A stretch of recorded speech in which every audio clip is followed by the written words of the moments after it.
आप 26/11 कर ही नहीं सकते विदाउट इंटरनल हेल्प। आप कैसे कर सकते हैं without? You have to have internal help, you have to have internal, आपके सोर्सेज होंगे यहाँ पे, आपके गाइड्स होंगे यहाँ पे, आपके लोग होंगे जो आपको सप्लाई करेंगे, आपके सेफ हाउसेज होंगे, एक पूरा इकोसिस्टम होगा, तब जाके टेरर अटैक प्लान होगा। तो ऐसे तो नहीं हो सकता।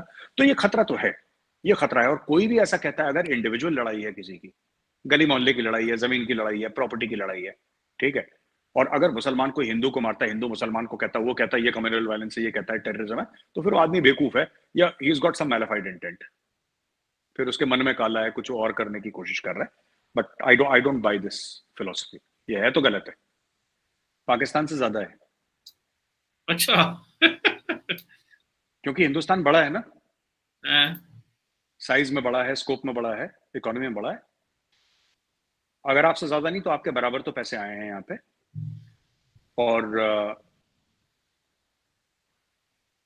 रेडिकलाइजेशन के लिए the Saudi version of Islam के चलते इंडिया में बहुत पैसे आए हैं, मदरसे बने हैं, मस्जिद बने हैं, मौलवी हजरत के पास दबा के पैसा आया है, इनकी ट्रिप्स लगी हैं सऊदी अरेबिया, इनकी यूएई ट्रिप्स लगी हैं, खूब ऐश। तो जो पाकिस्तान में होता है वही इंडिया में। यहाँ पे वायलेंस इसलिए नहीं हुआ क्योंकि यहाँ पे वायलेंस अलाउड नहीं है।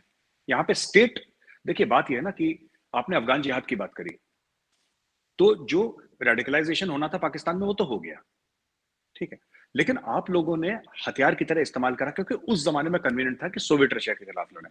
हमारे यहाँ वो मामला था नहीं, हम किसके खिलाफ लड़ाते उसको। तो जो रेडिकलाइजेशन था वो दिमाग तक ही रहा, वो पॉपकॉर्न की तरह उछलते रहे, लेकिन कर कुछ नहीं पाया क्योंकि यहाँ पे स्टेट अलाउ नहीं करता। यहाँ पे साहब एक .32 बोर की पिस्टल नहीं मिलती, नाक से खून निकल जाता है लाइसेंस लेते लेते यहाँ पे इंडिया में। तो यहाँ पे हथियार ही नहीं है, क्या करोगे टेररिज्म, क्या करोगे एक्सट्रीमिज्म। लेकिन it is still a threat, क्योंकि it is not about weapons, it is about the mind. ये तो दिमाग की बात है। बहुत है यहाँ पे, सऊदी का पैसा बहुत आया है इंडिया में, चीमा साहब, बड़े मस्जिद बने।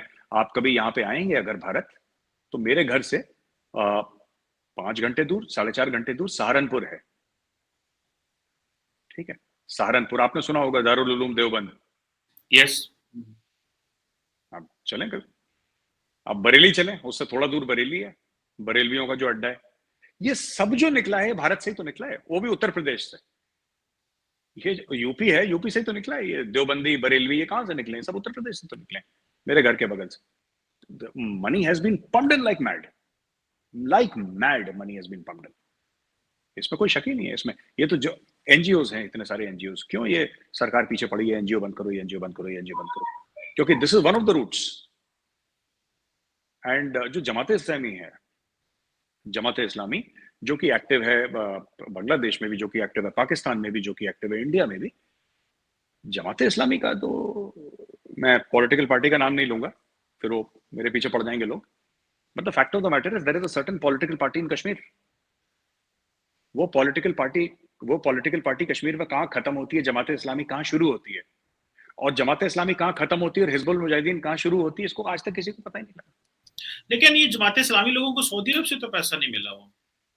सर जमात इस्लामी के पास इतना पैसा है चीमा साहब, Jamaat Islami has got so much money that I can't tell you.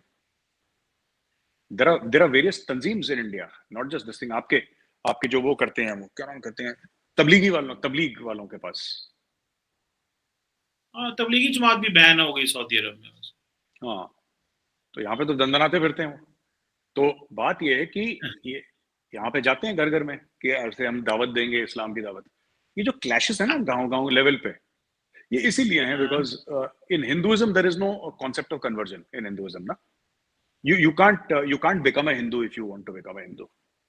आप you have to be born a Hindu, you can not become a Hindu. तो ये सब क्लैशेस चलते रहते हैं सोसाइटी में। बड़ा इंटरेस्टिंग है बिल्कुल चीमा सही साहब। है। बट अगर कभी आपका आना हुआ इधर, तो आपको देवबंद तो हम जरूर ले जाएंगे चीमा साहब। आप देवबंद चलिएगा जरा, आप देखिएगा फिर आपको खुद। जी नोबडी हैज जरूर। To tell you something, nobody has to tell you something. गाड़ी में बैठ के आप चाय पीजिए, खुद अपने आंखों से देखिए, 1 घंटा देखिए, you can write a thesis on it, you will come to know yourself. बिल्कुल ठीक। बिल्कुल ठीक है। अच्छा मेरे साहब, एक आखिरी 1-2 पॉइंट बस आपसे डिस्कस करने हैं, and that is about the जी doctor Jaishankar visit to Saudi Arabia. आप जी क्या देखते हैं, और ये पहला विजिट है उनका as an external affairs minister, और इसकी कई लोग कह रहे हैं कि जी जो भारत है वो पाकिस्तान को रिप्लेस करना चाह रहा है मिडिल ईस्ट में, सऊदी अरब में, यूएई में, so they are taking an aggressive diplomacy जो है वो वो इस्तेमाल कर रहे हैं। तो और इसको आप कैसे देखते हैं कि बेसिकली किन लाइन लेंथ पे ये चीज चल रही है? ये this is for just trade business, और या कि ये to tame down the middle eastern countries on Kashmir as well? What is an Indian approach on this, sir? Cheema साहब, जहां तक मेरी अंडरस्टैंडिंग है, वो ये है कि कश्मीर का तो मामला है नहीं इसमें, क्योंकि कश्मीर के बारे में कोई इंडिपेंडेंटली बात नहीं करता। जब पाकिस्तान कश्मीर का मुद्दा उठाता है तब लोग रिएक्शन देते हैं, विदाउट पाकिस्तान इनकरेजमेंट और प्रोडिंग और पाकिस्तान रिक्वेस्ट या पाकिस्तान प्रेशर। मैंने तो आज तक किसी मुल्क को नहीं देखा कि अपने आप कश्मीर के बारे में कुछ बोलते हुए, क्योंकि फॉर देम ये प्रॉब्लम है ही नहीं।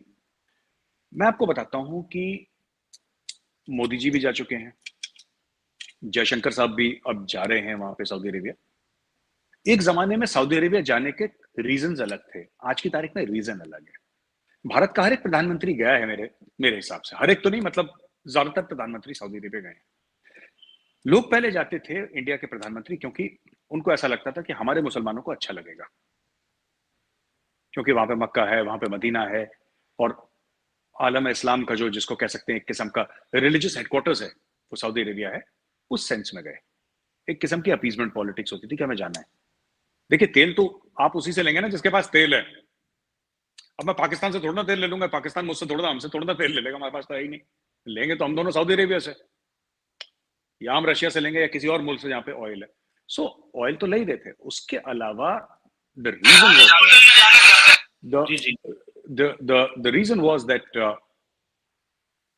यू नो हम वहां पे जाएंगे और अच्छा लगेगा, एक अपने मुस्लिम पॉपुलेशन को एक अच्छा मैसेज जाएगा। Modi ji and doctor Jaishankar are going for a different reason. I don't think it is to replace Pakistan, और I don't think it is this thing. ये मुझे लगता है फोकस ये है कि टू डी-लिंक और डी-कपल रिलीजन विद बिजनेस। जो पाकिस्तान अक्सर ये कहता है ना, इस्लामी बिरादर मुल्क, या फिर आप लोग कहते हैं कि आलम इस्लाम, you know so what they have done is they have tried to delink these two things. They are saying कि religion एक चीज है, state एक चीज है। state and religion are totally separate। और yes, Pakistani influence could be one thing, I don't doubt it, क्योंकि वो एक फॉरेन पॉलिसी में है एक मामला कि भाई पाकिस्तान का जो है। बट पाकिस्तान का देखिए ना, पाकिस्तान का अब मुझे लग रहा है बिकॉज ऑफ, एंड सबसे ज्यादा it's not because of Pakistan economy, it's about your political uncertainty. चाबी वहीं पे, पॉलिटिकल अनसर्टेनिटी इतनी ज्यादा हो गई है और जिसका कोई नामो निशान नहीं है दूर होने का, कि अब लोगों को लगता है कि पाकिस्तान उतना बड़ा प्लेयर नहीं रह गया। क्योंकि एक जमाने में चीमा साहब जो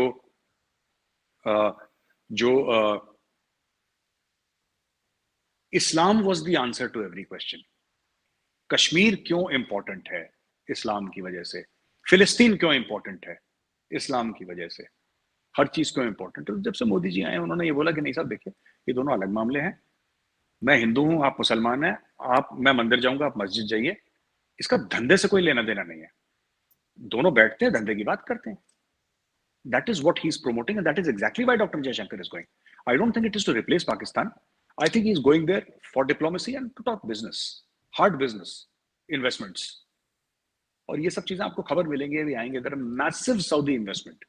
दोस्तों आप लोग जानते हैं मेजर गौरव आर्य जो भी बात बोलते हैं वो किसी न किसी फैक्ट के अनुसार बोलते हैं, और आप लोगों ने इस वीडियो में उनको सुना भी, और इनकी बातें सुनने में बहुत ही ज़्यादा मज़ा आता है और बहुत ही ज़्यादा इंटरेस्टिंग वीडियो भी बनाते हैं। और साथ ही दोस्तों इसमें डॉक्टर कमर चीमा भी थे जो कि एक पाकिस्तानी है, और उनको भी काफ़ी ज़्यादा सवाल रहते हैं। मेजर गौरव आर्य ने अच्छे से उनको समझाया। बाकी आप लोगों को क्या लगता है, ये जो आप लोगों ने वीडियो देखा उसको लेकर के आप लोग भी अपनी राय कमेंट्स में दे दीजिएगा, क्योंकि मैं आप लोगों के लिए ऐसे ही पाक मीडिया से रिलेटेड वीडियो लाता रहता हूँ। तो आप लोग चैनल को भी लाइक और सब्सक्राइब करके हिंदुस्तान स्पीच को बेल आइकन ऑल पे कर लेना, और ऐसे ही लेटेस्ट वीडियो पाने के लिए। तो चलिए दोस्तों वीडियो को यहीं समाप्त करते हैं, मिलेंगे नेक्स्ट वीडियो, फिर बात करेंगे नेक्स्ट वीडियो के बारे में। जय हिंद, जय भारत।